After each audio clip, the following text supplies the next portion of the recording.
In front of me is Samsung Galaxy Tab S6 Lite, and today I would like to show you how you can delete a password from Google Passwords Manager.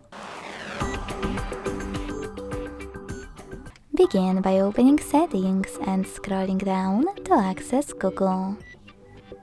Then Autofill, Autofill with Google, and Google Password Manager. Now just tap on any password that you wish to delete, enter your current login method and click Delete button twice. Thanks so much for watching. If you enjoyed this video, leave a like, comment and subscribe. Bye!